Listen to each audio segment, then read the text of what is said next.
భక్తి నిరజనానికి స్వాగతం. తలకాడు టెంపుల్ పూర్తి స్థాయిలో ఎడారిగా మారితే యుగాంతం ఖాయమా? ఆ విశేషాలు ఇప్పుడు తెలుసుకుందాం. మన దేశంలో ఎన్నో గొప్ప గొప్ప ఆలయాలు ఉన్నాయి. ఆ క్షేత్రాలకు అంతే గొప్ప చరిత్ర కూడా ఉంటుంది. ఇప్పటికీ కొన్ని దేవాలయాల గురించి ఎన్నో అంతు చిక్కని రహస్యాలు చరిత్రలో అలాగే మిగిలిపోయాయి.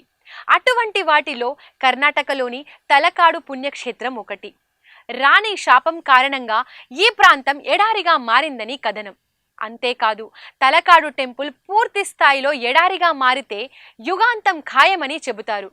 మరి ఆ ఆలయం వెనుక ఉన్న రహస్యం, చరిత్ర గురించి ఇప్పుడు తెలుసుకుందాం. తలకాడు పట్టణం క్రీస్తు శకం 16వ శతాబ్దానికి ముందు ఎంతో ఆకర్షణీయ ప్రదేశంగా ఉండేది. ఇక్కడ సుమారు 30 పైచిలుకు ఆలయాలు ఉండేవి. అందులో 5 ప్రఖ్యాత శివాలయాలు ప్రత్యేకమైనవి. మైసూరు ఒడయార్ల పాలనలో ఈ ప్రదేశం నాశనం చెందిందని చరిత్రకారుల అభిప్రాయం. 400 ఏళ్ల క్రితం మైసూరు రాజ్యాన్ని విజయనగర రాజులు పాలించేవారు. వారిలో శ్రీరంగరాయ ఒకరు. ఆయన ఎంతో అంతు చిక్కని వ్యాధితో బాధపడుతూ ఉండేవారట. ఆ వ్యాధి ఎలాంటి చికిత్సలకు లొంగకపోవడంతో శ్రీరంగరాయ తలకాడుకు వెళ్ళి వైద్యనాథుని ఆలయంలో ప్రార్థనలు చేశారట. కానీ విధిరాతతో అప్పటికీ వ్యాధి నయం కాలేదు. దీంతో ఆయన భార్య అలమేలమ్మ తను ఉంటున్న శ్రీరంగపట్నాన్ని వీడి తలకాడుకి బయలుదేరింది. వెళ్తూ వెళ్తూ శ్రీరంగపట్నాన్ని రాజా ఒడయార్ అనే వ్యక్తికి అప్పగిస్తుంది. దీంతో రాణి పరిస్థితిని గమనించిన రాజా ఒడయార్ శ్రీరంగపట్నాన్ని తన గుప్పిట్లోకి తెచ్చుకుంటాడు. అంతేకాదు, రాణి వద్ద ఉన్న బంగారం మొత్తాన్ని తీసుకురమ్మంటూ సైన్యాన్ని పంపిస్తాడు. రాజా ఒడయార్ సైన్యం తన వెంట పడడం చూసిన రాణికి పట్టరాని ఆవేశం వచ్చి అటు భర్తని ఇటు రాజ్యాన్ని దక్కించుకోలేని దయనీయ స్థితిలో ఆత్మహత్యకు పాల్పడుతుంది.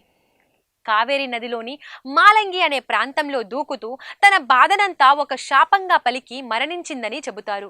ఇక మీదట తలకాడు క్షేత్రం ఇసుకలో మునిగిపోతుంది, నేను చనిపోయే మాలంగి ప్రదేశం ఒక సుడిగుండంగా మారిపోతుంది, రాజా ఒడయార్ వంశం నిర్వంశంగా మారిపోతుంది అని ఆ రాణి శాపం పెట్టింది. ఆశ్చర్యకరంగా రాణి అలమేలమ్మ శాపం పెట్టినట్టుగా ఆ 3 ఘటనలు జరిగి తీరాయి. అయితే అసలు ఈ ప్రాంతానికి తలకాడు అన్న పేరు రావడం వెనుక ఓ స్థల పురాణాన్ని చెబుతుంటారు. ఒకప్పుడు సోమదత్తుడు అనే ఋషి తన శిష్యులతో కలిసి తీర్థయాత్ర చేస్తున్నాడట. ఆ యాత్రలో భాగంగా కావేరీ తీరం వెంబడి వెళ్తుండగా వారిని అడవి ఏనుగులు చంపేశాయట. శివభక్తి పరాయణులైన సోమదత్తుడు అతని శిష్యులు మరో జన్మలో అడవి ఏనుగులుగా జన్మించి అక్కడే శివుని ప్రార్థించసాగారు. ఒక బూరుగు చెట్టులో పరమేశ్వరుని చూసుకుంటూ ఆ చెట్టుకి పూజలు చేయసాగారు. కాలం ఇలా గడుస్తుండగా తలకాడు అనే 2 వ్యక్తులకు పచ్చపచ్చగా కలకలలాడుతున్న ఆ బూరుగు చెట్టును చూసి ఆశ పుడుతుంది. వెంటనే దానిని నరకడం మొదలుపెట్టారు. కానీ గొడ్డలి వేటు పడగానే ఆ చెట్టు నుండి రక్తం కారడం చూసి వాళ్ళకి నోట మాట రాలేదట. కానీ ఆ సమయంలో వారికి ఆకాశవాణి వినిపించింది. తాను పరమేశ్వరుడినని, తనని పూజిస్తున్న సోమదత్తుని కోసం బూరుగు చెట్టులోనే నివసిస్తున్నానని ఆ వాణి తెలిపింది. ఆ ఘటనకు సాక్ష్యంగా నిలిచిన తలకాడులతో పాటుగా ఏనుగుల రూపంలో ఉన్న భక్తులందరూ కూడా కైవల్యాన్ని పొందారు. తనకు కలిగిన గాయాన్ని తానే నయం చేసుకునే శక్తి కలవాడు కావడం చేత అక్కడ వెలిసిన పరమేశ్వరుని వైద్యనాథుడిగా కొలుచసాగారు.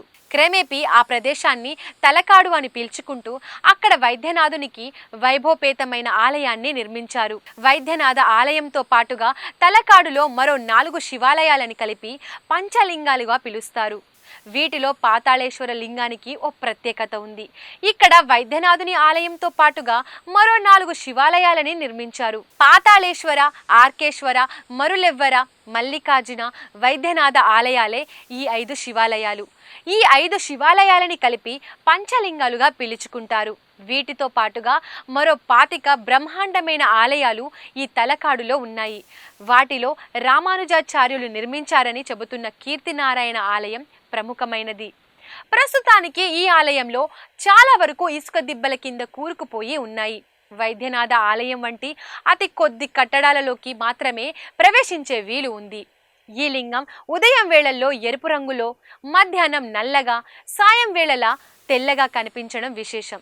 ఇక్కడ 5 లింగాలని పూజించేందుకు పంచలింగ దర్శనం పేరుతో ఘనంగా ఉత్సవాలని నిర్వహిస్తారు. కార్తీక సోమవారం, వైశాఖ నక్షత్రం రెండు కలిసి వచ్చే సందర్భంలో పండితులు ఈ పంచలింగ దర్శనాన్ని ప్రకటిస్తారు. ఏదో సందర్భంలో అదే రోజున తలకాడు పూర్తి స్థాయిలో ఎడారిగా మారి యుగాంతం సంభవిస్తుందని అక్కడి ప్రజలు నమ్ముతారు. కర్ణాటకలోని మైసూరుకి 45 కిలోమీటర్ల దూరంలో కావేరీ నది ఒడ్డున తలకాడు పుణ్యక్షేత్రం మనకు దర్శనమిస్తోంది.